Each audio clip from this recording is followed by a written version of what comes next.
तर रात्रीचे वाजलेले 12:05. आज मला दुकानावर लेट झाला. ज्याला कोणाला माहिती नाही, माझं दुर्बेला चिकन वडापावचं दुकान आहे.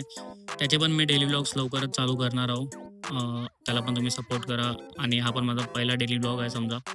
तर आज आपण करणार आहोत माझी ऑल टाईम फेवरेट टोमॅटोची चटणी एकदम झटपट. त्याच्याशिवाय हिरवी मिरची, कांद्याची पात. कांद्याची पात मोस्टली नाही टाकत, पण त्याची टेस्ट मला खूप आवडतं म्हणून टाकली. कांद्याच्या पातीचा कांदा, अख्खा लसूण आणि मेन इन्ग्रेडियंट टोमॅटो.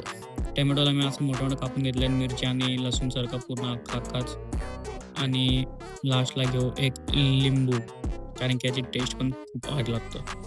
तर मग सगळ्या भाज्या पहिल्या तेलावर मी टाकून घेतल्या आणि तेलावर टाकून त्याच्यावर जरासा झाकण दिलं, म्हणजे कसं नरम होतील. आणि नंतर मग झाकण काढून चेक केला, भाज्या थोड्याशा नरम झालेल्या. तर मग नरम झालेल्या भाज्यांचं मी टोमॅटोचे साल वगैरे काढून घेतले, कारण की ते नंतर आपल्याला मिक्स करायचं, तर मिक्स नाही होणार. आणि मग नंतर राहिलेलं पाणी सुकवून जरासा रोस्ट करून घेऊ. जसे तुमच्या लोकात जळतात त्यांना रोस्ट होतात तसं रोस्ट करून घेऊ.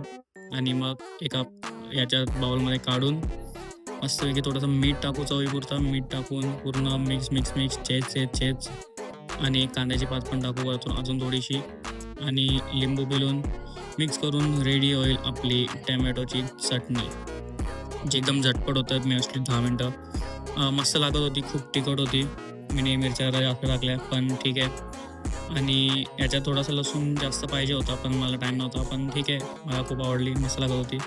आणि याला तुम्ही चटणी बोला किंवा भरता, फक्त चॅनल सबस्क्राईब करा प्लीज. Okay, bye.